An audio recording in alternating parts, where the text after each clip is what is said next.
Hola clase, hoy vamos a discutir un tópico bien complicado, pero como normal voy a explicar um, la mejor manera posible. So today we're going to be doing double object pronouns, and it's a pretty complicated topic, but once I break it down, hopefully it won't be as confusing. And I did quite a few examples so that you guys can get a good grasp on the topic.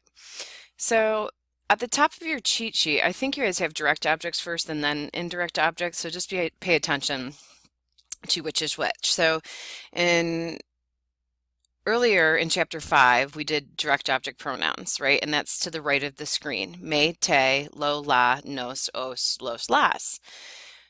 And in the last lesson, we did indirect objects. Me, te, le, nos, os, les. So what we're going to do now is put both of them in the same sentence. So when a direct and an indirect object pronoun are found in the same clause, they always appear together, and the indirect object pronoun always precedes the direct object pronoun. So I highlighted things and tried to point arrows at things as well so that you guys could have a better understanding. And you guys have these examples right there on your cheat sheet. But papá, ¿me vuelves a contar esa historia? So remember, a direct object receives the action of the verb, and the indirect object receives to whom the action is being done. So it translates to, Papa, will you tell me that story again? So me is the indirect object. That's who Papa's telling the story to. And what am I telling? I'm telling a story. So that's your direct object. So instead of him saying, yes, I will read the story to you again, he's going to say, yes, I will tell it to you again so that you don't have to repeat yourself. So when I rewrite the sentence, sí, mija, yes, daughter, or yes, my child. Te, me changes to te, because I'm saying, will you read the story to me? And he's saying, yes, I will read it to you. La vuelvo a contar, right? Esa historia is going to change to la. So when you put it together, it's te la. And just like what we learned before, it always goes before the conjugated verb. And in this case, that's vuelvo. So if this sounds confusing, it can be, but hopefully the examples I use for you to practice with will help you get a better understanding. So the indirect object pronouns le and les change to se when they precede the direct object pronouns lo, la, los, and las. And remember in Spanish, there's rules, and sometimes you just can't question rules. You just have to follow along with it. So this does make it a little bit more complicated that you have to remember to change le to se. And one of the reasons is, so if you guys look down in the green, claro que sí, se la muestro. Yes, I will show you in a moment. So if it was Layla, it wouldn't be as smooth, I think, and so that's why they changed it to se. So, ¿le puede mostrar la sandía, Sarah? Can you show Sarah the watermelon? So what are we showing Sarah? The watermelon, and that's going to be your direct object, which is la sandía. La sandía is going to be replaced with la. Le puede mostrar. To whom am I showing it to? I'm showing it to Sarah. So Sarah is going to change to say in this context because of you can't put Layla together. And see, like individual object pronouns, double object pronouns can be attached to the end of an infinitive or gerund. In either case, a written accent is placed on the vowel of the syllable that receives the stress. ¿Vas a pasarme los platos? Are you going to pass me the plates? So what are we passing? We're passing los platos, right? So that's going to be replaced with los. To whom are we passing it to? We're passing it to me. So I'm going to say, yes, I'm going to pass them to you. And because we have a conjugated verb attached with also an infinitive, there's two ways you can do this. You can always put the indirect direct object before the conjugated verb, or if you happen to have this infinitive, you can attach it to the end. Si voy a pasártelos. But when in doubt, always put it before the conjugated verb until you really get a grasp of this concept. Si te los voy a pasar is also correcto. And so this is el segundo ejemplo. This is the second example. ¿Nos está explicando el menú? Is he explaining the menu to us? So who is he explaining the menu to? Us. That's your indirect object. What is he explaining? El menu. So this is the gerund, or the present progressive. Anything that ends in ando, endo, and has a star in front of it, you can attach it to the end of that. So sí está explicando nosotros. He's explaining it to us. When in doubt, you can always put it before the conjugative verb, but make sure that you know that está explicando comes as like a group. And so if you were going to put it before the conjugative verb in this context, you would say sí, nos lo está explicando. So if your cabeza no está explotando, if your head's not exploding by now, hopefully these examples will help you. So I color-coded things so it'd be easier for you guys to see. But mi mamá prepara la cena para nosotros. My mom prepares dinner for us. So what is my mom preparing? My mom's preparing la cena. What direct object is going to replace la cena? So you would have to choose between me, te, lo, la, nos, os, los, las. The direct object that would replace la cena is la. For whom is she preparing the dinner for? Nosotros, us. So what indirect object is going to replace nosotros? Nos. So what I did, so always remember when you go to rewrite the sentence, the order changes, right? So it goes indirect, direct, verb. And so I put the verb in green so you guys could recognize that. In blue and in italics is the double object pronoun, and in red I have the indirect. So when you go to rewrite it, the indirect is going to come before the direct, and the direct is going to come before the verb. So let's see how you guys did. Mi mamá nos la prepara. My mom prepares it for us. So here you have your indirect, your direct, and your verb. Número dos. La mesero da las habichuelas a mí. So what is the waiter giving you? Or giving me, excuse me. Las habichuelas. To whom am I giving las habichuelas? A mí.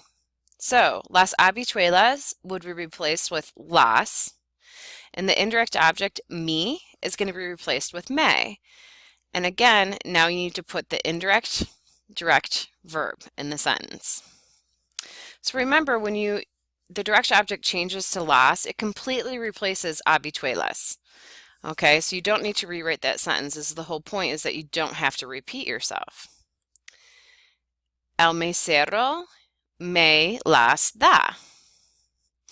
The waiter gives them to me. I'm not sure if you guys have a masculine or feminine, but it should be all agreed with each other. So you could have la mesera, and it's not going to change the answer. Okay. Número tres. Yo doy las frutas a mis amigos. So what am I giving my friends? Las frutas.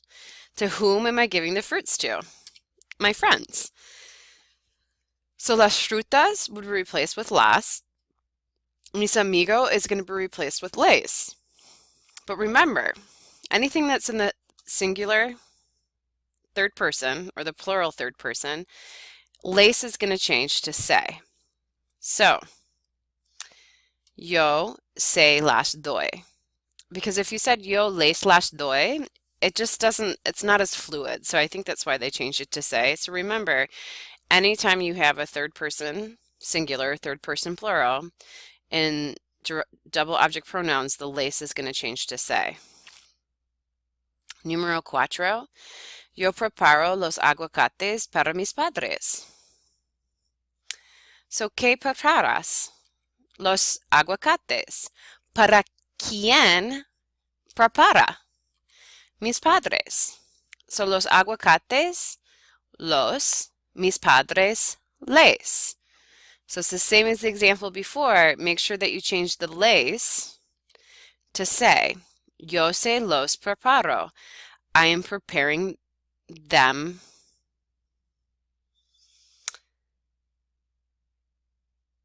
Yes, so I'm preparing it for them. Número 5. Ella crece los guisantes en el jardín para nosotros. ¿Qué crece ella? Ella crece los guisantes. ¿Para quién crece los guisantes? Nosotros. Los guisantes cambia a los y nosotros cambia a nos. Ella nos los crece. She grows them for us.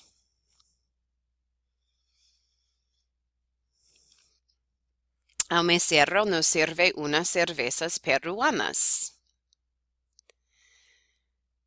¿Qué sirve el mesero? Unas cervezas peruanas. So remember, the direct object, whatever adjective is attached to that, is also going to be replaced. So these are some Peruvian beers. So you're going to replace the direct object. The direct object is going to replace unas cervezas peruanas. So 3 words in Spanish is going to change to equal 1 word. So just keep that in mind. Indirect object. Para quién sirve? Who is he serving him to? Nos. So you would have las and nos. So remember, it goes indirect, direct, verb. El mesero nos la sirve. He serves them to us. Gabriel les da algunos besos a sus padres. So Gabrielle gives kisses to her parents. What is she giving? Kisses. To whom is she giving them to? Sus padres. So besos would be replaced with los, and sus padres would be replaced with les. Ella se los da. Número 8. Lorenzo te enseña el concepto dificil. So Lorenzo teaches you the difficult concept. What is he teaching? El concepto dificil. To whom is he teaching it to? You. So you'd be te. Lo would replace el concepto dificil, and te is going to remain the same. Lorenzo te lo enseña. He teaches it to you.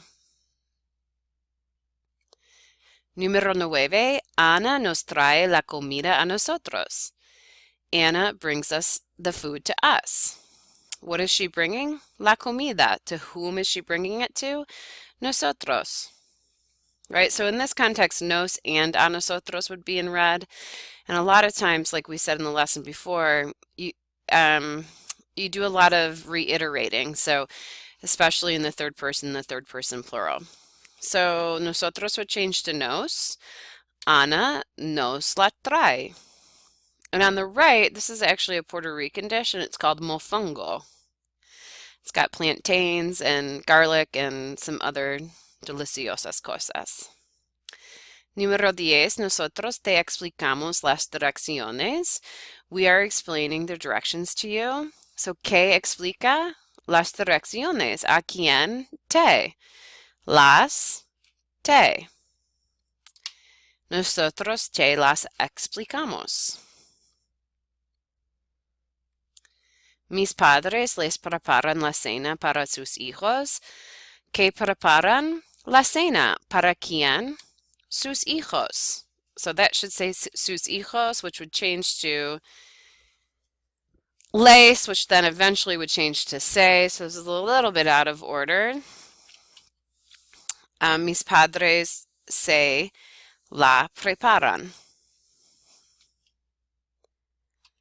Número 12. La profesora les da la tarea a los estudiantes. So, ¿qué da la profesora? La tarea. ¿A quién? Los estudiantes.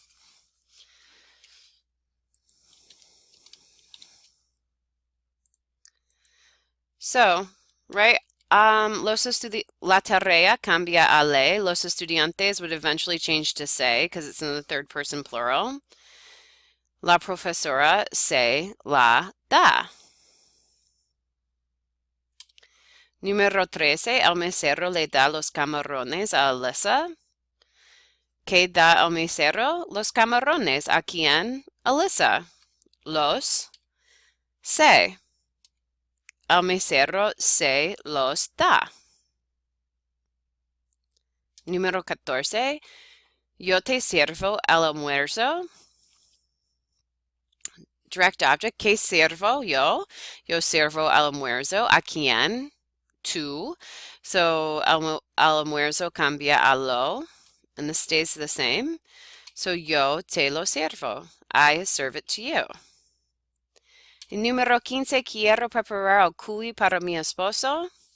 So I want to prepare cuy for my husband. ¿Qué prepara? El cuy. ¿Para quién? Mi esposo. So el cuy would change to lo. Mi esposo would change to le, which eventually will change to se.